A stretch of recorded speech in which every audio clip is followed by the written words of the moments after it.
ಬೆಂಗಳೂರು ಸೇರಿದಂತೆ ರಾಜ್ಯದ ಹಲವೆಡೆ ಲೋಕಾಯುಕ್ತ ಅಧಿಕಾರಿಗಳು ಇವತ್ತು ಬೆಳ್ಳಂಬೆಳಗ್ಗೆ ದಾಳಿಯನ್ನ ಮಾಡಿದ್ದಾರೆ. ದಾವಣಗೆರೆ, ಚಿತ್ರದುರ್ಗ, ಬೀದರ್, ಕೊಪ್ಪಳ, ಬೆಂಗಳೂರು, ಧಾರವಾಡ, ರಾಮನಗರದಲ್ಲೂ ಕೂಡ ಅಧಿಕಾರಿಗಳು ದಾಳಿಯನ್ನ ಮಾಡಿರುವಂತದ್ದು. ಸಾಕಷ್ಟು ಅಧಿಕಾರಿಗಳ ಮನೆ ಮೇಲೆ ರೇಡ್ ಅನ್ನ ಮಾಡಿ ಪರಿಶೀಲನೆಯನ್ನ ಮಾಡ್ತಾ ಇದ್ದಾರೆ. ಬೆಳ್ಳಂಬೆಳಗ್ಗೆನೆ ಈ ದಾಳಿ ಮಾಡಲಾಗಿರುವಂತದ್ದು. ಭ್ರಷ್ಟ ಅಧಿಕಾರಿಗಳ ಮನೆಗಳ ಮೇಲೆ ದಾಳಿಯನ್ನ ಮಾಡಲಾಗಿದೆ.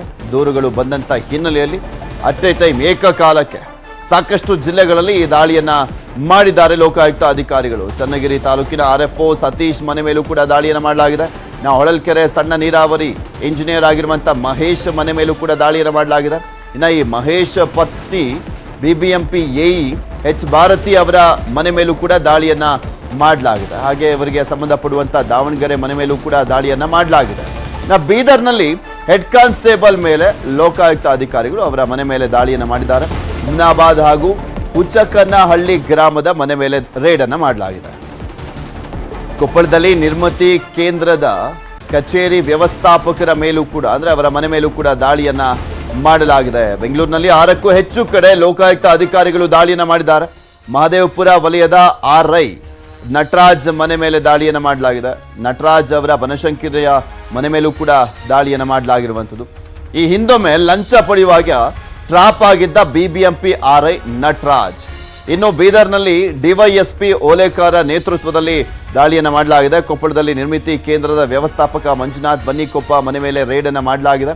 ಮುಂಜಾನೆಯಿಂದಲೂ ಕೂಡ ಲೋಕಾಯುಕ್ತ ಅಧಿಕಾರಿಗಳು ದಾಳಿಯನ್ನ ಮಾಡಿ ಪರಿಶೀಲನೆಯನ್ನ ಮಾಡ್ತಾ ಇದ್ದಾರೆ. ಇನ್ನ ತುಮಕೂರಿನಲ್ಲಿ ಟೂಡಾ ಜಂಟಿ ನಿರ್ದೇಶಕ ನಾಗರಾಜು ಮನೆ ಮೇಲೆ ಲೋಕಾಯುಕ್ತ ಅಧಿಕಾರಿಗಳು ದಾಳಿಯನ್ನ ಮಾಡಿದ್ದಾರೆ. ಸಪ್ತಗಿರಿ ಬಡಾವಣೆಯಲ್ಲಿರುವಂತ ನಿವಾಸ ಹಾಗೂ ಕಚೇರಿ ಹಾಗೆ ಅರಸೀಕೆರೆಯ ನಿವಾಸದ ಮನೆ ಮೇಲೆ ದಾಳಿಯನ್ನ ಮಾಡಲಾಗಿದೆ.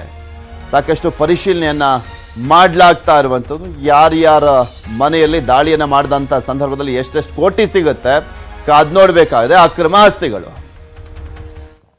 ಹೊಳಲ್ಕೆರೆ ಸಣ್ಣ ನೀರಾವರಿ ಇಂಜಿನಿಯರ್ ಮಹೇಶನ ಮನೆ ಮೇಲೂ ಕೂಡ ದಾಳಿಯನ್ನ ಮಾಡಲಾಗಿದೆ. ಕೆ ಮಹೇಶ್ ಪತ್ನಿ BBMP AE H ಭಾರತಿ ಅಂತ ಅವ್ರ ಮನೆ ಮೇಲೂ ಕೂಡ ಲೋಕಾಯುಕ್ತ ಅಧಿಕಾರಿಗಳು ದಾಳಿಯನ್ನ ಮಾಡಿದ್ದಾರೆ. ಗಂಡ ಹೆಂಡತಿ ಇಬ್ಬರು ಮನೆ ಮೇಲೂ ಕೂಡ ದಾಳಿ ಮಾಡಿದ್ದಾರೆ. ಇಬ್ರು ಕೂಡ ಸರ್ಕಾರಿ ಅಧಿಕಾರಿಗಳು. ಯಾವ್ಯಾವ ಅಧಿಕಾರಿ ಎಷ್ಟೆಷ್ಟು ತಿಂದು ತೇಗಿದಾರೋ ಗೊತ್ತಿಲ್ಲ. ಈಗ ಲೋಕಾಯುಕ್ತ ಅಧಿಕಾರಿಗಳು ದಾಳಿಯನ್ನ ಮಾಡಿರುವಂತ ಸಂದರ್ಭದಲ್ಲಿ ಎಷ್ಟು ಮಾಹಿತಿ ಸಿಗುತ್ತೆ ನೋಡ್ಬೇಕು. ದಾವಣಗೆರೆಯ ಭಾರತಿ ಮನೆಯಲ್ಲಿ 1 kgಗೂ ಅಧಿಕ ಚಿನ್ನಾಭರಣ ಪತ್ತೆ. 1 kgಗೂ ಅಧಿಕ ಆಭರಣ ಆದ್ರೆ ಹತ್ತತ್ರ ಅದೊಂದು 70 ಲಕ್ಷದ ಮೇಲ್ ಬಾಡಿಕೆ ಬರುವಂಥದ್ದು. ಅಂದ್ರೆ 70 ಲಕ್ಷದ ಮೇಲೆ ಅದರ ವ್ಯಾಲ್ಯೂ ಇರುತ್ತೆ. 1 kgಗೂ ಅಧಿಕ ಚಿನ್ನಾಭರಣ ಅಂದ್ರೆ ಲೆಕ್ಕ ಹಾಕೊಳ್ಳಿ. ಗಂಡ ಹೆಂಡತಿ ಇಬ್ಬರು ಸರ್ಕಾರಿ ಅಧಿಕಾರಿಗಳು. BBMP AE ಮನೆಯಲ್ಲಿ 15 ಲಕ್ಷ ರೂಪಾಯಿ ನಗದು ಪತ್ತೆ ಆಗಿದೆ. ಇದು ಆಕ್ಚುಲಿ ಹಂಗ್ ನೋಡ್ಕೊಂಡ್ರೆ ಕಡಿಮೆನೆ. ದಾವಣಗೆರೆಯ ಜಯನಗರದ ಮನೆಯಲ್ಲಿ ಮುಂದುವರೆದಿರುವಂತದ್ದು ಶೋಧ. ಲೋಕಾಯುಕ್ತ SP ವಾಸುದೇವರಾಮ ನೇತೃತ್ವದಲ್ಲಿ ಶೋಧವನ್ನ ಮಾಡಲಾಗ್ತಾ ಇದೆ.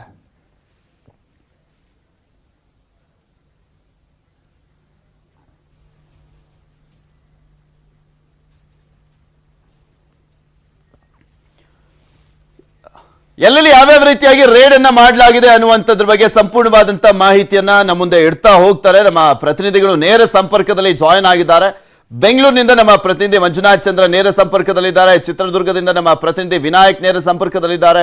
ಧಾರವಾಡದಿಂದ ನಮ್ಮ ಪ್ರತಿನಿಧಿ ಮಂಜುನಾಥ್ ಯಡಳ್ಳಿ ನೇರ ಸಂಪರ್ಕದಲ್ಲಿದ್ದಾರೆ. ಅವರಿಂದ ಮಾಹಿತಿಯನ್ನ ಪಡ್ಕೊಳ್ತಾ ಹೋಗೋಣ. ಫಸ್ಟ್ ರಾಜ್ಯದ ರಾಜಧಾನಿಯಲ್ಲಿ ಯಾವ್ಯಾವ ರೀತಿಯಾಗಿ ಕೊಳ್ಳೆ ಹೊಡೆಯಲಾಗಿದೆ, ಇಲ್ಲಿ ದಾಳಿಯನ್ನ ಮಾಡಲಾಗಿದೆ, ಲೋಕಾಯುಕ್ತರು ದಾಳಿಯನ್ನ ಮಾಡಿದಂತ ಸಂದರ್ಭದಲ್ಲಿ ಏನ್ ಸಿಕ್ಕಿದೆ ಮಾಹಿತಿ ಪಡ್ಕೊಳ್ಳೋಣ. ಮಂಜು, ನೋಡ್ತಾ ಇದ್ವಿ ಬೆಂಗಳೂರಿನ ಸುಮಾರು 6ಕ್ಕೂ ಹೆಚ್ಚು ಕಡೆ ದಾಳಿಯನ್ನ ಮಾಡಲಾಗಿರುವಂಥದ್ದು. ರೇಡ್ ಮಾಡಿದಂತ ಸಂದರ್ಭದಲ್ಲಿ ಏನೆಲ್ಲ ಸಿಕ್ಕಿದೆ, ಯಾವ ರೀತಿಯ ಪರಿಶೀಲನೆ ಮುಂದುವರೆದಿದೆ ಅಂತ? ಪೃಥ್ವಿ, ಖಂಡಿತವಾಗ್ಲೂ ಲೋಕಾಯುಕ್ತ ಅಧಿಕಾರಿಗಳು ಬೆಂಗಳೂರಿನಲ್ಲಿ ಅಲ್ಲದೆ ರಾಜ್ಯಾದ್ಯಂತ ಸುಮಾರು 48 ಕಡೆ ದಾಳಿ ಮಾಡಿರ್ತಕ್ಕಂಥದ್ದು ಈಗಾಗಲೇ ಹಿರಿಯ ಅಧಿಕಾರಿಗಳು ಒಬ್ರು ಸ್ಪಷ್ಟಪಡಿರ್ತಕ್ಕಂಥದ್ದು. ಜೊತೆಗೆ ಈಗ ನಾವು RI ನಟರಾಜ್ ಅವ್ರ ಮನೆ ಹತ್ರ ಇದೀವಿ. ಅಂದ್ರೆ ಮಹದೇವಪುರ ವಲಯದ RI ನಟರಾಜ್ ಅವ್ರ ಮನೆ ಹತ್ರ ಇದೀವಿ. ನೀವು ನೋಡ್ತಾ ಇದ್ರೆ ವಿಜುವಲ್ಸ್ ಅಲ್ಲಿ ಬೆಳಗಿನ ಜಾವ 7 ಗಂಟೆಗೆ ಬಂದು ಅಧಿಕಾರಿಗಳು ರೈಡ್ ಅನ್ನ ಮಾಡಿರ್ತಕ್ಕಂಥದ್ದು. ಅಂದ್ರೆ ನಟರಾಜ್ ಎದ್ದು ವಾಕಿಂಗ್ ಹೋಗುವ ಮುನ್ನವೇ ಲೋಕಾಯುಕ್ತ ಅಧಿಕಾರಿಗಳು ಆತನ ಮನೆ ಬಾಗಿಲನ್ನ ತಟ್ಟಿರ್ತಕ್ಕಂಥದ್ದು. ಸದ್ಯಕ್ಕೆ 4ನೇ ತಾರೀಕು 5 ಲಕ್ಷ ಹಣವನ್ನ ಪಡೆಯುವಾಗ ಒಂದು ಟ್ರ್ಯಾಪ್ ಆಗಿರ್ತಕ್ಕಂಥದ್ದು. ಇದರ ಬೆನ್ನಲ್ಲೇ ಸುಮಾರು 79 ಫ್ಲಾಟ್ಗೆ ಖಾತೆಗೆ ಖಾತೆ ಹಂಚಿಕೆ ಮಾಡಲು ಸುಮಾರು 10,000 ಒಂದೊಂದು ಫ್ಲಾಟ್ಗಳಿಗೆ ಲಂಚ ಕೇಳಿದ ಆರೋಪ ಬೆನ್ನಲ್ಲೇ ಈ ಹಿಂದೆ ಕೂಡ ರೆಡ್ ಹ್ಯಾಂಡ್ ಆಗಿ ಲೋಕಾಯುಕ್ತ ಅಧಿಕಾರಿಗಳಿಗೆ ಬಲೆಯಾಗಿದ್ದು. ಅದರ ಬೆನ್ನಲ್ಲೇ ಸಾಕಷ್ಟು ಮಾಹಿತಿಗಳನ್ನು ಪಡೆದು ಲೋಕಾಯುಕ್ತ ಅಧಿಕಾರಿಗಳು ಒಂದು FIR ಅನ್ನು ಕೂಡ ದಾಖಲಿಸಿ ಸುಮಾರು 60% ಹಣವನ್ನ ಅಡ್ವಾನ್ಸ್ ಆಗಿ ಪಡಿಬೇಕಾದ್ರೆ ಒಂದು ಬೇಡಿಕೆಯನ್ನು ಇಟ್ಟಿರ್ತಕ್ಕಂಥ 5 ಲಕ್ಷ ಹಣವನ್ನ ಬೇಡಿಕೆಯನ್ನು ಇಟ್ಟಿರ್ತಾರೆ. ಇದರ ಬೆನ್ನಲ್ಲೇ ಸಾಕಷ್ಟು ಒಂದು ಮಾಹಿತಿಗಳನ್ನು ಪಡೆದು ಇವತ್ತು ಕೂಡ ಅವರ ಮನೆಯನ್ನು ರೈಡ್ ಮಾಡಿದಾಗ ಸಾಕಷ್ಟು ಒಂದು ದಾಖಲೆಗಳು ಪತ್ತೆಯಾಗಿರ್ತಕ್ಕಂಥ. ಸದ್ಯಕ್ಕೆ ಲೋಕಾಯುಕ್ತ ಅಧಿಕಾರಿಗಳು ಇದಲ್ಲದೆ ನಟರಾಜ್ ಅವರ ಮನೆ ಅಲ್ಲದೆ ಮಗಳ ಮನೆ ಹಾಗೂ ಫಾರ್ಮ್ ಹೌಸ್ಗಳು ಕೂಡ ಪತ್ತೆ ಹಚ್ಚಿರ್ತಕ್ಕಂಥದ್ದು, ಅಲ್ಲೂ ಕೂಡ ದಾಳಿ ಮಾಡಲು ಸಿದ್ಧರಾಗಿರ್ತಕ್ಕಂಥದ್ದು. ಜೊತೆಗೆ ಸಾಕಷ್ಟೊಂದು ಮಾಹಿತಿಗಳನ್ನ ಈಗಾಗಲೇ ಪಡೆದುಕೊಂಡು ಲೋಕಾಯುಕ್ತ ಅಧಿಕಾರಿಯಾದಂತ DYSP ಬಂಗಾರ ಗಿರಿ ಅಂತ ಮನೆ ನೇಮ್ ಇದೆ, ಎಷ್ಟೆಷ್ಟು ಬಂಗಾರ ಸಿಕ್ತು ಅಂತ, ಬಂಗಾರ ಇಟ್ಕೊಂಡಿರೋದಕ್ಕೆ ಹಂಗೇನಾದ್ರೂ ನೇಮ್ ಇಟ್ಕೊಂಡವ್ರ ಅಂತ? ಖಂಡಿತವಾಗ್ಲೂ ಪೃಥ್ವಿ, ನಿಜಕ್ಕೂ ಕೂಡ ಇದು ಒಂದು ನೀವು ಹೇಳ್ತಾ ಇರೋ ಕಾರಣ ಕೂಡ ಸ್ಪಷ್ಟಪಡಿಸಬಹುದು. ಯಾಕೆ ಅಂತ ಹೇಳಿದ್ರೆ ಬಂಗಾರ ಗಿರಿ ಅಂತಾನೆ ಮನೆ ಇರೋದ್ರಿಂದ, RI ಆಗಿರೋದ್ರಿಂದ, ರೆವಿನ್ಯೂ ಇನ್ಸ್ಪೆಕ್ಟರ್ ಇಂದ ಖಂಡಿತವಾಗ್ಲೂ ಒಳಗಡೆ ಎಷ್ಟು ಬಂಗಾರ ಇದೆ ಅನ್ನೋದು ಕೂಡ ಕುತೂಹಲ ಮೂಡಿಸ್ತಾ ಇರ್ತಕ್ಕಂಥ. ಅದರ ಜೊತೆಗೆ ಇವ್ರಿಗೆ ಸಂಬಂಧಪಟ್ಟ ಕೆಲವು ಸ್ನೇಹಿತರಾಗಿರ್ಬೋದು, ಆಪ್ತೆಯ ವಲಯ ಆಗಿರ್ಬೋದು, ಅಥವಾ ಇವ್ರ ಕಾಂಟ್ಯಾಕ್ಟ್ ಡೀಟೇಲ್ಸ್ ಎಲ್ಲ ನೋಡಿಕೊಂಡು ಅವರಿಂದನೂ ಸಹ ಎನ್ಕ್ವೈರಿಗೆ ಕರೆದು ಅವರಿಂದ ಸಹ ಕೆಲವು ಮಾಹಿತಿಗಳನ್ನ ಈಗಾಗಲೇ ಅಧಿಕಾರಿಗಳು ಪಡಿತಾ ಇರ್ತಕ್ಕಂಥದ್ದು. ಇದರ ಜೊತೆಗೆ ಬೆಂಗಳೂರಿನಲ್ಲಿ ಬೇರೆ ಬೇರೆ ಕಡೆಯೂ ಕೂಡ ಲೋಕಾಯುಕ್ತ ದಾಳಿಯನ್ನು ನಡೆಸಿರ್ತಕ್ಕಂಥದ್ದು. ಇನ್ನು ಕೆಲವೇ ಕ್ಷಣಗಳಲ್ಲಿ ಯಾರ್ಯಾರ ಮನೆ ಮೇಲೆ ದಾಳಿ ನಡೆದಿದೆ ಅನ್ನೋದು ಕೂಡ ಮಾಹಿತಿ ಸಿಗಲಿದೆ ಪೃಥ್ವಿ. ಓಕೆ ಮಂಜು, ನೆಕ್ಸ್ಟ್ ಚಿತ್ರದುರ್ಗಕ್ಕೆ ಹೋಗೋಣ. ಚಿತ್ರದುರ್ಗದಲ್ಲೂ ಕೂಡ ಲೋಕಾಯುಕ್ತ ಅಧಿಕಾರಿಗಳು ದಾಳಿಯನ್ನ ಮಾಡಿದ್ದಾರೆ. ವಿನಾಯಕ್, ಚಿತ್ರದುರ್ಗದಲ್ಲಿ ದಾಳಿ ಆಗಿರುವಂತದ್ರ ಬಗ್ಗೆ ಏನು ಅಪ್ಡೇಟ್ ಸಿಗ್ತಾ ಇದೆ? ಪೃಥ್ವಿರಾಜ್, ಏನು ಚಿತ್ರದುರ್ಗದಲ್ಲಿ ಲೋಕಾಯುಕ್ತ SP ವಾಸುದೇವ್ ರಾಮ್ ಮತ್ತು DYSP ಮಂಜುನಾಥ್ ಅವರ ನೇತೃತ್ವದಲ್ಲಿ ಈಗಾಗಲೇ ದಾಳಿ ಆಗಿರುವಂತದ್ದು ಈ ಹಿಂದೆ ಚಿತ್ರದುರ್ಗದ ಕೂಡ ಕಮಿಷನರ್ ಆಗಿರತಕ್ಕಂತ ಭಾರತಿ ಈಗ ಬೆಂಗಳೂರಿನ BBMP ನಲ್ಲಿ ಇಂಜಿನಿಯರ್ ಆಗಿದ್ದಾರೆ ಮತ್ತು ಅವರ ಪತಿ ಮಹೇಶ್ ಅವರು ಹೊಳಲ್ಕೆರೆಯ MI ಇಲಾಖೆನಲ್ಲಿ ಇಂಜಿನಿಯರ್ ಕೂಡ ಆಗಿದ್ದಾರೆ. ಅವರ ಮನೆಯಲ್ಲಿ ಏನು ದಾವಣಗೆರೆ ಮನೆ ಇದೆ ಅಲ್ಲಿ ಮತ್ತು ಹೊಳಲ್ಕೆರೆ ಕಚೇರಿಯಲ್ಲೂ ಕೂಡ ಈಗ ದಾಳಿ ಆಗಿರುವಂತದ್ದು. ಏನು ಅಧಿಕಾರಿಗಳು ದಾಳಿ ನಡೆಸಿ ಅಲ್ಲಿ ಪರಿಶೀಲನೆ ನಡೆಸುವಂತ ಸಂದರ್ಭದಲ್ಲಿ ಅವರ ಮನೆಯಲ್ಲಿ ಕೂಡಿಟ್ಟಿದ್ದಕ್ಕಂತ 1 kgಗೂ ಅಧಿಕ ಚಿನ್ನಾಭರಣ ಪತ್ತೆ ಆಗಿರುವಂತದ್ದು, 15 ಲಕ್ಷ ಹಣವು ಕೂಡ ಅಲ್ಲಿ ಪತ್ತೆ ಆಗಿರುವಂತದ್ದು. ಏನು ಅವರು ಆಸ್ತಿಯನ್ನ ಗಳಿಕೆ ಮಾಡಿದ್ದಾರೆ, ಅವರು ಆದಾಯಕ್ಕೂ ಮೀರಿ ಗಳಿಕೆ ಮಾಡಿದ್ದಾರೆ ಅನ್ನುವಂತ ದೂರನ್ನ ದಾಖಲಿಸಿಕೊಂಡಿರತಕ್ಕಂತ ಅಧಿಕಾರಿಗಳು ಈಗ ದಾಳಿ ಮಾಡಿದಂತ ಸಂದರ್ಭದಲ್ಲಿ ಅದಕ್ಕೆ ಸತ್ಯವಾಗಿರುವಂತಹ ದಾಖಲೆಗಳು ಈಗ ಲಭ್ಯವಾಗಿದೆ. ಇನ್ನೂ ಕೂಡ ಅಧಿಕಾರಿಗಳು ಅದಕ್ಕೆ ಸಂಬಂಧಪಟ್ಟಂತಹ ಪರಿಶೀಲನೆಯನ್ನ ಮುಂದುವರಿಸಿದ್ದಾರೆ. ಪೃಥ್ವಿರಾಜ್.